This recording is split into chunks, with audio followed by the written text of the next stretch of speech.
presente a Deus todas as nossas necessidades. Pois muito bem, o texto, João capítulo 12, a partir do verso 1, diz assim: 6 dias antes da Páscoa, foi Jesus para Betânia, onde estava Lázaro, a quem ele ressuscitara dentre os mortos. Deram-lhe, pois, ali uma ceia. Marta servia, sendo Lázaro um dos que estava com ele à mesa. Então Maria, tomando uma libra de bálsamo de nardo puro, muito precioso, ungiu os pés de Jesus e os enxugou com seus cabelos. E encheu-se toda a casa com o perfume do bálsamo.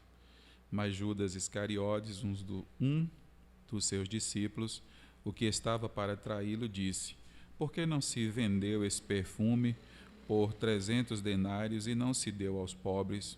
E isto dizia ele, não porque tivesse cuidado dos pobres, mas porque era ladrão, e tendo a bolsa, tirava o que nela se lançava. Jesus, entretanto, disse: deixa que ela guarde isso para o dia em que me embalsamarem, porque os pobres sempre os tendes convosco, mas a mim nem sempre me entendes. Vamos orar mais uma vez. Pai querido, muito obrigado por tudo quanto aconteceu, Senhor. Nós te glorificamos pelos irmãos que apoiam, Senhor, que estão fazendo parte do culto, no louvor, nas mais variadas áreas, Pai. Te agradecemos pelos especiais, te agradecemos, meu Deus, por nos reunirmos e termos liberdade de adorar o Teu nome. E eu quero pedir ao Senhor, em nome de Teu Filho Jesus Cristo, que o Senhor fale em nossos corações, Pai, de maneira assim simples, de maneira poderosa, que o Senhor oriente, transmita o Teu desejo aos nossos corações, Pai. Nós oramos ao Senhor no nome de Teu Filho Jesus Cristo. Amém. Os irmãos podem se sentar. Irmãos, esse é um texto belíssimo sobre diversos aspectos. Ele chama a nossa atenção para a grande amizade que Jesus tem com a família de Lázaro.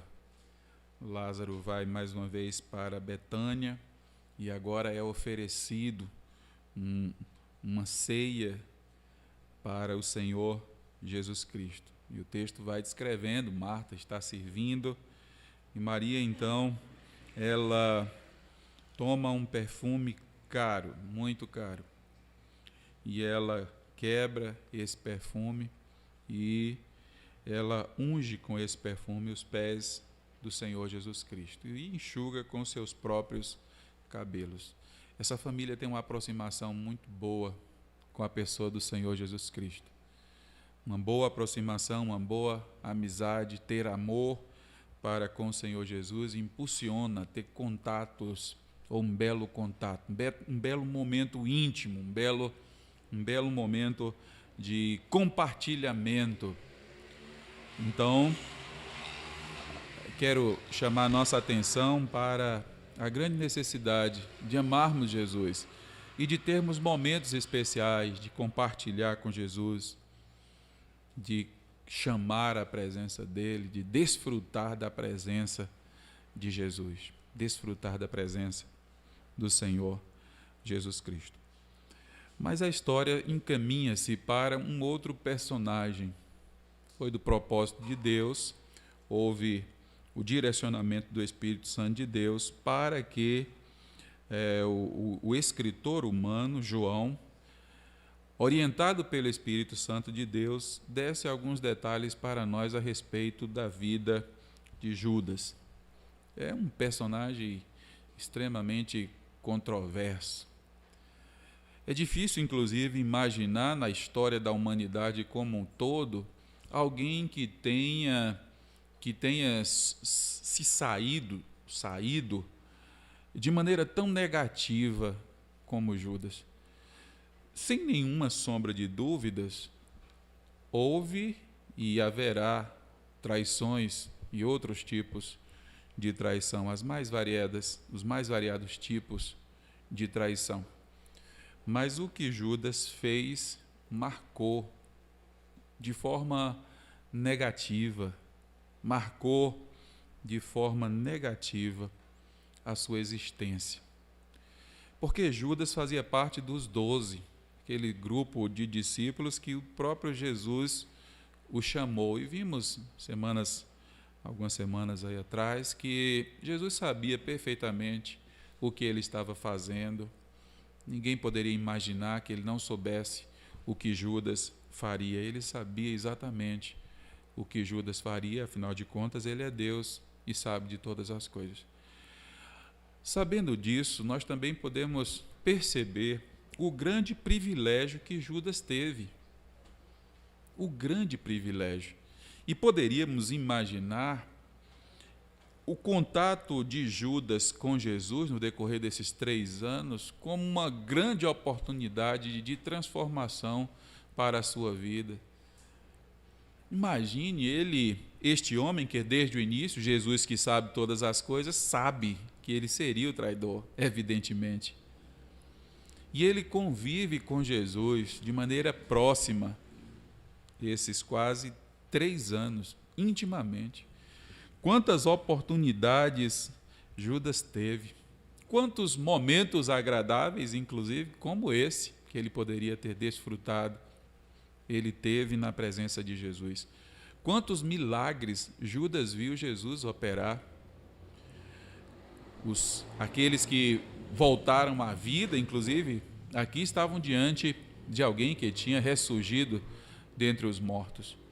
O texto diz que quando os discípulos foram enviados, eles retornaram agradecidos, porque os demônios se submetiam a eles. Então, demônios eram expulsos, pessoas eram curadas, o evangelho foi pregado, e Judas era uma dessas pessoas. Judas expulsou demônios.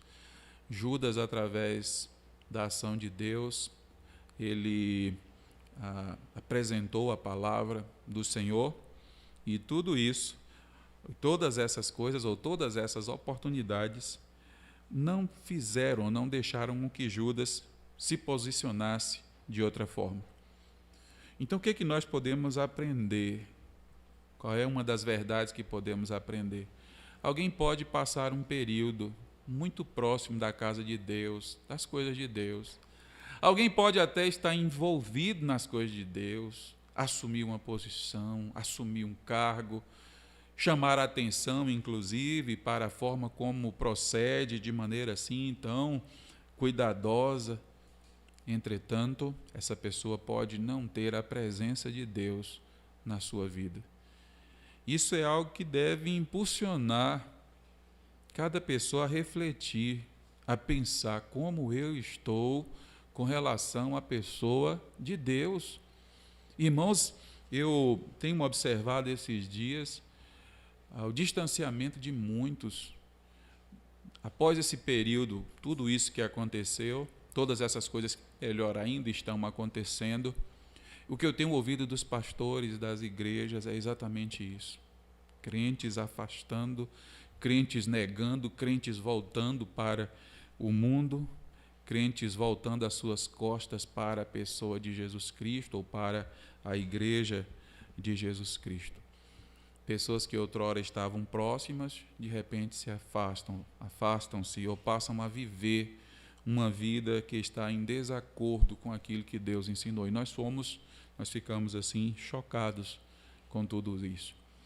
Então é importante, é extremamente importante pensarmos assim, estamos intimamente ligados. Você que é filha de crente, que tem todas as oportunidades, todo o conhecimento, que por diversas vezes tem desfrutado das orações do seu pai, da sua mãe. Você deu um passo genuíno, verdadeiro em direção ao Senhor Jesus Cristo?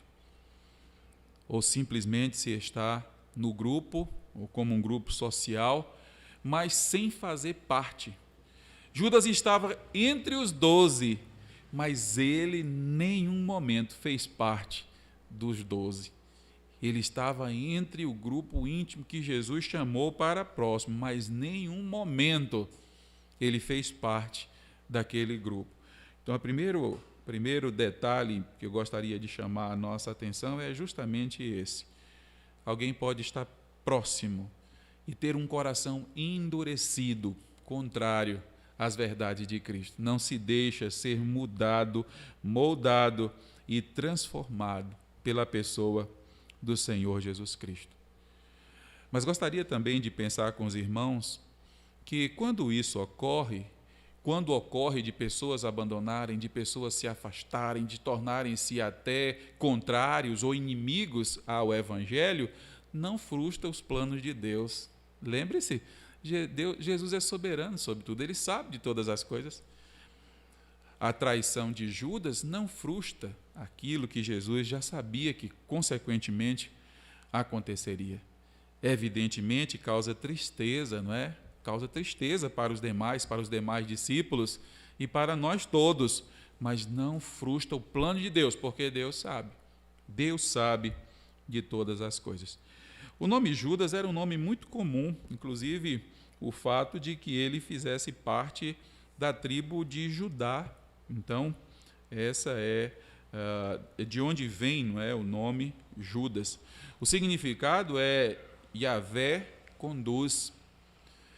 E o povo hebreu normalmente dava o nome com base naquilo que ele esperava do filho. Então, sem dúvida, o pai de Judas e a mãe de Judas esperavam que ele fosse alguém que fosse conduzido por Deus, por isso deram a ele esse nome, Yahvé conduz. Eles esperavam que fosse isso que acontecesse. Entretanto, Judas não fez nada disso. Ele foi o homem que foi mais usado pelo poder das trevas, foi mais conduzido pelo poder de Satanás. Após a Páscoa, Jesus disse: o que tem para fazer, faz depressa. E então, imediatamente, o texto diz que o Satanás entrou em Judas e Jesus disse para Judas: o que você tem para fazer, faze-o depressa. Então, ele foi alguém que foi diretamente usado por Satanás. Tinha tudo, como disse, provavelmente por causa do nome, que é o nome que parou de se usar. Ninguém coloca o nome de Judas. Ainda não é? Só sei que está havendo tanta apostasia, tanta afronta, que logo algum pai vai achar interessante colocar esse nome no seu filho. Eu não duvido isso. Mas nesses 2000 anos para cá, praticamente parou-se de chamar de Judas, e era um nome comum. O meio-irmão de Jesus tinha esse mesmo nome, Judas, e parou-se de usar esse nome, não é? Não se usa os relatos. Ele era um Iscariote, quer dizer que ele era de um território de Quirite, um homem de Quirite. É uma região que não era próxima a Galiléia como os demais discípulos. O pai de Judas, de acordo com João capítulo 6, verso 71, ele se chamava Simão. João 6, verso de número 71. Outra coisa importante que eu já frisei em outros momentos aqui, irmãos, é que Judas não levantava nenhuma suspeita a respeito de quem ele era. Eu chamei a atenção dos irmãos esses dias para o fato de que Jesus disse assim: alguém de vocês vai me trair. E os discípulos perguntam: quem, Senhor, vai lhe trair? E ele diz: aquele que mete comigo a mão no prato, ou aquele que eu der o pão, esse vai me trair. Imediatamente isso acontece. E os discípulos continuam: Senhor, quem é que vai lhe trair? Qual é a conclusão que nós chegamos, irmãos? É que os discípulos têm Judas numa consideração tão elevada que eles não imaginariam nunca que seria Judas aquele que trairia. Isso quer dizer, evidentemente, que Judas sabe esconder quem ele é. Irmãos, pessoas há que escondem dos seus cônjuges quem eles verdadeiramente são. E escondem do pastor, dos líderes, de forma geral. Se camuflam, mas não podem esconder de Deus. Ou podem colocar uma máscara imaginando que é alguém, mas em determinado momento essa máscara vai cair. Ele não vai suportar levá-la por todo o tempo. Afinal de contas, é necessário uma mudança, uma transformação. É necessário que a vida seja modificada. E se isso não acontece, vindo da parte de Deus, em determinado momento alguém vai revelar quem verdadeiramente é. E Judas era essa pessoa que não levantava a mínima suspeita. Os discípulos, inclusive, lhe dão a bolsa. Ele é o responsável pela bolsa, e o texto diz. Ele está assim questionando, mas por que fez isso? Por que não pegou esse dinheiro e deu aos pobres? E João explica, orientado pelo Espírito Santo de Deus, não é que ele estava preocupado com os pobres, é porque ele era ladrão, ele roubava o dinheiro da bolsa. Ele roubava aquele dinheiro que era para o sustento, não é? Para o alimento, para o pão dos discípulos e de Jesus, ele roubava esse dinheiro. É o que o texto fala a respeito desse homem. Ele esconde a sua natureza. Em nome de Jesus Cristo, mais uma vez vou dizer, com muito temor, para todos nós, podemos nos vestir de tal maneira que as pessoas pensem isso ou aquilo de nós, e podemos tentar transparecer que somos tão bonzinhos que alguém pensa assim, olha, só falta ver uma luzinha em cima da nossa cabeça e asas batendo, de tão santo que nós somos. Aparentemente, olham para nós e não veem nada do que possa ser dito. Entretanto, se esconde quem verdadeiramente é. O que se pode fazer? Deixe Deus transformar genuinamente a sua vida. Deixe Deus mudar, não seja apenas alguém que usa uma máscara, mas deixe que Deus transforme, deixe que Deus mude a natureza, e só Ele muda a natureza. Só Ele transforma a natureza do homem. Só Ele pode mudar. A nossa boa vontade não muda a nossa natureza. O nosso interesse próprio não muda a nossa natureza. Quem muda, quem transforma é Jesus Cristo quando Ele entra. Quando Ele encontra lugar em nosso coração, então Ele muda a nossa natureza. Vivo não mais eu, mas Cristo vive em mim. Não sou mais eu que vive, Cristo vive em mim. Não sou mais eu que estou aqui. Cristo vive através da minha vida. Muito bem, avançando um pouco mais, a respeito do chamado de Judas. Todos os outros discípulos, a expressão que aparece é um chamado irresistível da parte de Jesus. Vinde após mim, e eles prontamente seguiram. O que nós podemos entender é que Judas não percebeu isso de forma mais intensa como os outros perceberam. Mas ele também abandonou, não sei qual era o cargo que ele exercia, não aparece muita coisa a respeito dele, não se sabe, ele não era daquela região, como disse anteriormente. Mas ele então saiu daquele ambiente no qual ele estava e ele passou a seguir Jesus. E aí talvez seria interessante nós nos perguntarmos, ora, por que então alguém se proporia a seguir Jesus sem verdadeiramente ser transformado por Jesus? Pode ser que o ambiente seja agradável, pode ser que no ambiente você encontre pessoas e um círculo de amizade sadio, e então a pessoa pensa, olha, que é o melhor lugar para que eu possa estar. Pode ser que o homem até pense assim, não, lá eu vou encontrar uma mulher crente, verdadeira, do jeito que as coisas estão, é o melhor lugar. Pode ser que a moça pense a mesma coisa, eu vou encontrar um rapaz crente.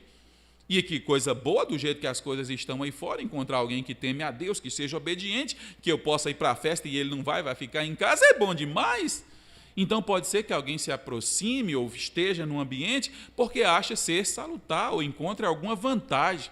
E é provável que tenha sido isso que aconteceu com Judas. Judas entendeu que Jesus faz coisas extraordinárias e ele percebe que estar perto de Jesus vai lhe trazer alguma vantagem. Por que nós sabemos isso? Irmãos, porque assim que Judas percebeu que de fato Jesus vai morrer, qual é a coisa que ele faz? Ele vai entregar Jesus e ele vende Jesus por moedas de prata. Isso quer dizer que ele tinha alguma expectativa terrena com relação à pessoa de Jesus. Pessoas há que se aproximam de Jesus achando que vão de alguma forma ter vantagem. As vantagens pode ser as mais simples que alguém possa imaginar, mas ele acha que vai ter alguma vantagem. Eu vou ter uma cura, eu vou ter uma libertação, eu vou ganhar dinheiro, eu vou arranjar alguém bom para ficar, as pessoas vão orar por mim, e então é um ambiente agradável. Ele acha que vai ter alguma vantagem, mas se ele não obtém isso, logo ele se afasta e ele revela quem verdadeiramente ele é.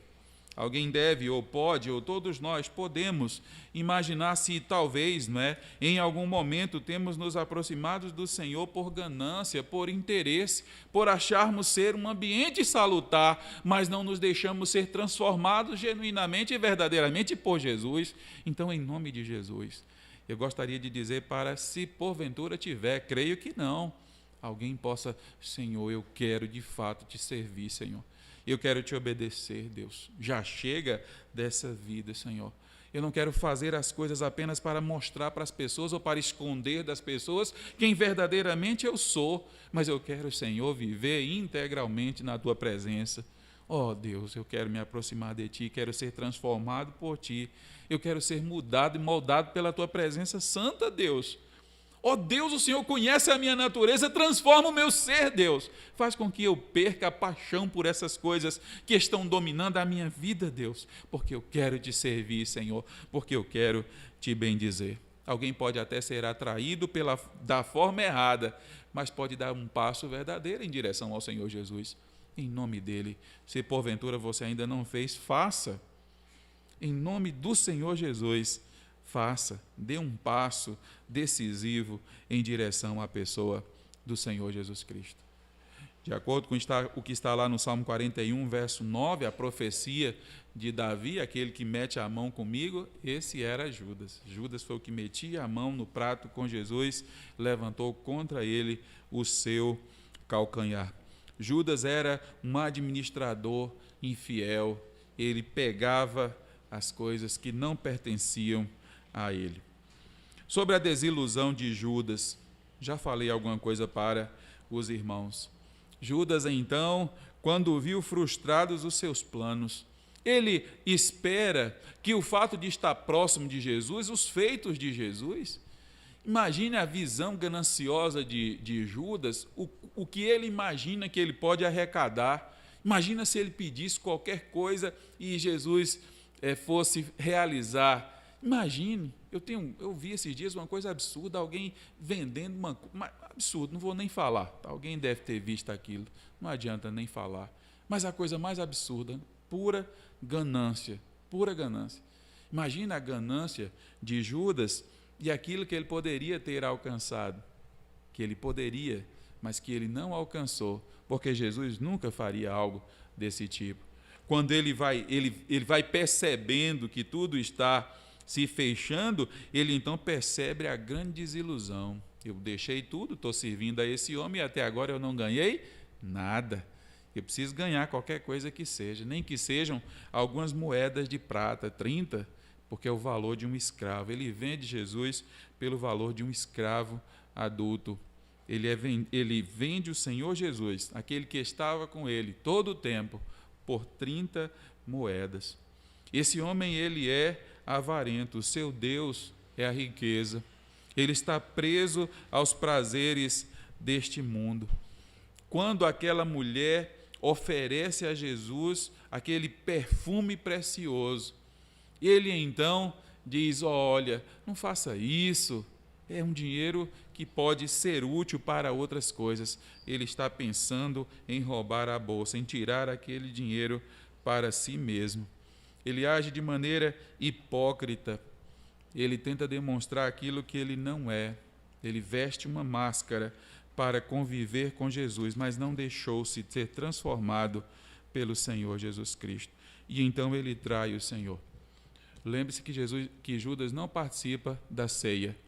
No final da Páscoa, quando a Páscoa termina, ele então se levanta e sai para vender Jesus por 30 moedas.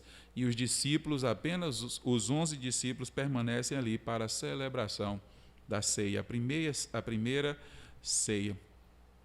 Logo depois, eles vão para o Getsêmani, eles saem dali imediatamente para o Getsêmani, que é um local conhecido de João, é um conhecido de todos os discípulos, era um local de oração. E Jesus fala com seus discípulos mais íntimos: fique aqui, eu vou orar. E ele se afasta, cerca de um tiro de pedra, e ele ora e retorna. E então, quando ele chega, os seus discípulos estão dormindo, Pedro, Tiago e João. e ele então afasta novamente, e ele então passa a orar. Quando ele retorna, os discípulos estão dormindo de cansado, e ele diz: vigiai e orai para que não entrei em tentação. O espírito, na verdade, está pronto, mas a carne é fraca. E da terceira vez ele diz: levantemos, o traidor se aproxima. E o traidor vem com soldados do templo, a guarda do templo, e vem com uma escolta do Império Romano para levar Jesus. E qual a ação de Jesus? Quando se pergunta quem é, ele diz: aquele a quem eu beijar. E ele se aproxima e beija o Senhor Jesus. É a marca da sua traição, aquele a quem eu beijar. E ele beija o Senhor Jesus. E com esse beijo ele sela a morte do Senhor Jesus e a desgraça total sobre a sua própria vida. Ele teve todas as oportunidades para ser transformado, para ser moldado por Jesus, mas ele não se deixou ser moldado. Pessoas há que por diversas vezes vêm aos cultos, participam, às vezes cantam e dizem: como eu gosto, mas não dão um passo decisivo em direção ao Senhor Jesus. Estar aqui é muito bom, sem sombra de dúvida. Sem sombra de dúvida, estar aqui é extremamente bom, melhor do que você estivesse em qualquer outro local, mas ainda não resolve seus problemas. É necessário a sua vida ser entregue ao Senhor Jesus Cristo.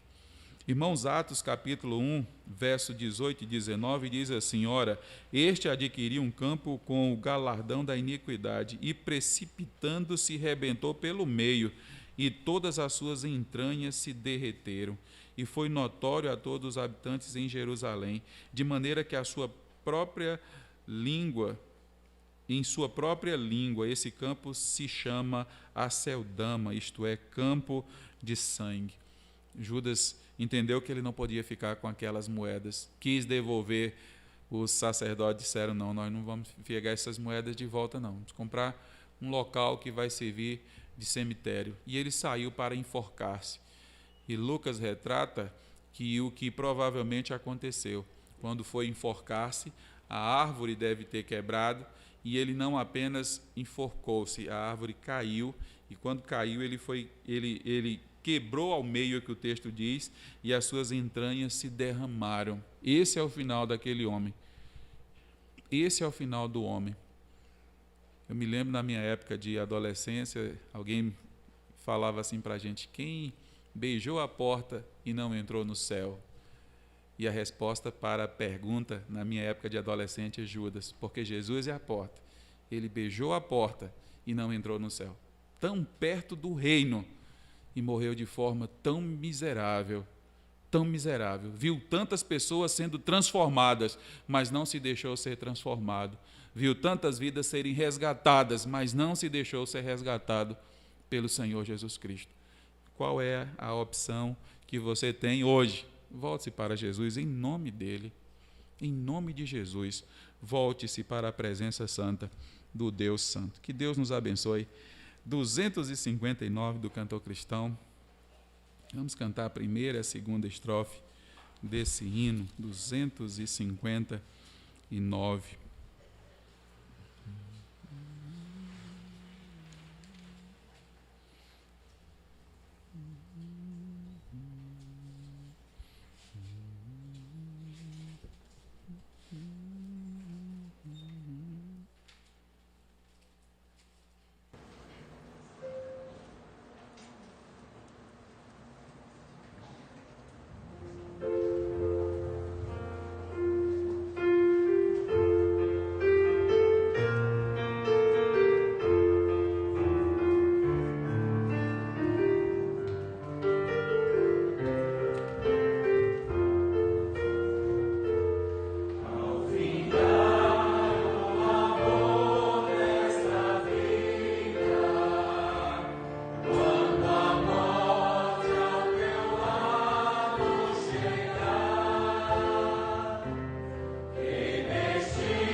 convidar a curvar, você que curve a sua cabeça. Talvez alguém que está também nos assistindo aí, acompanhando pelo YouTube.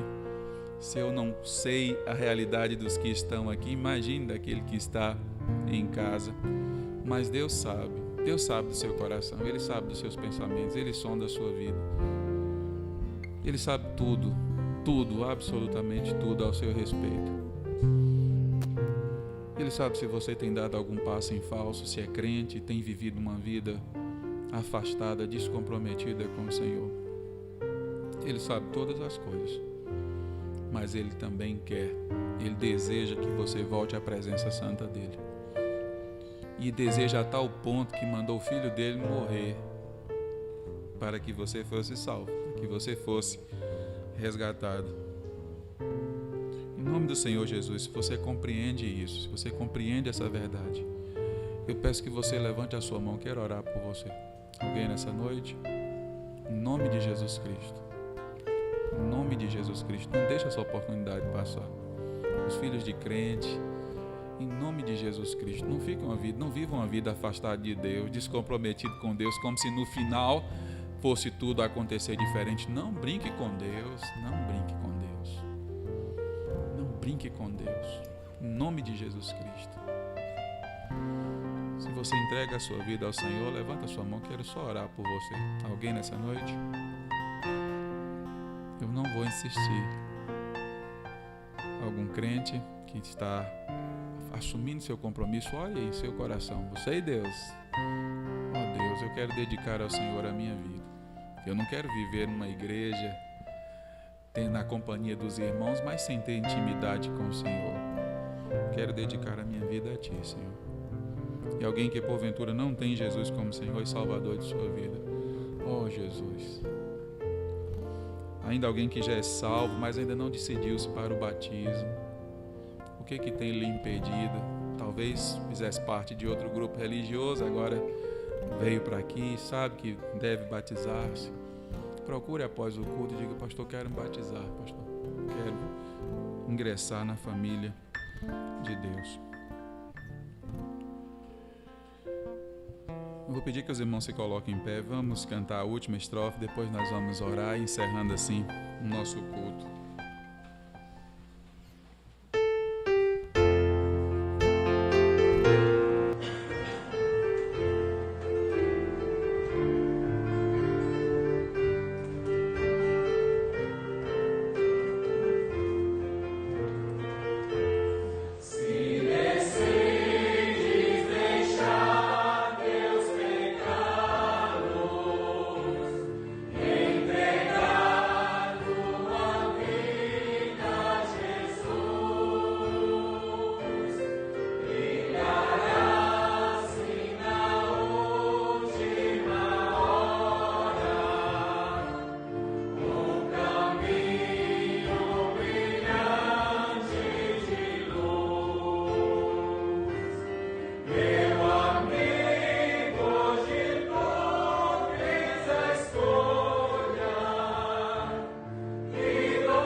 Amém. Pai, nós te agradecemos, Senhor. Eu sei que a porta da salvação ainda se encontra aberta, Senhor. Mas essa certeza nós só temos agora. Os dias, os eventos, tudo aponta, meu Deus, para que aproxime-se o momento da vinda do Senhor para buscar a tua igreja, Senhor. E eu quero pedir ao Senhor, em nome de teu Filho Jesus Cristo, eu peço por nós crentes, que nós possamos dedicar ao Senhor as nossas vidas, possamos lutar, Senhor, contra o pecado e desejar ardentemente retirar da nossa vida tudo aquilo que te desagrada, buscando da parte do Senhor uma vida de santidade, uma vida de pureza, Senhor. Eu quero clamar ao Senhor por jovens, adultos, Pai querido. O Senhor sabe. Eu não sei, Pai querido, porque é muito fácil, como aconteceu com Judas, convivia, mas ele disfarçava tão bem. Talvez alguém também faz assim, mas o seu namoro é um namoro que desagrada a Deus. Os seus negócios, eles desagradam ao Senhor. Aparentemente proclama algo, mas por trás a vida está afastada da tua presença. E talvez até cante aqui na frente, talvez até participe da ceia, de todas as atividades. E nós nunca saberemos, de fato não saberemos, Pai. Mas para o contra, com relação à pessoa do Senhor, isso não é impossível, Senhor. Porque o Senhor conhece, o Senhor sabe quem nós somos. Eu peço ao Senhor, em nome de Teu Filho Jesus Cristo, se porventura tem alguém assim, Senhor, que possa confessar, Senhor, que possa pedir o Teu perdão e que possa ter a sua vida transformada.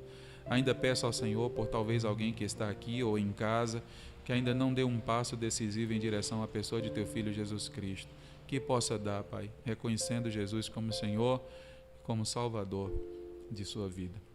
Meu Deus, nós Te agradecemos porque essa porta da salvação foi aberta e ela continua aberta. E ela foi aberta através do sangue de Teu Filho Jesus Cristo para que pudéssemos entrar. Nós Te agradecemos, Pai. Oramos ao Senhor pedindo um restante de dia abençoado e uma semana também abençoada pelo Senhor. Oramos em nome de Teu Filho Jesus Cristo.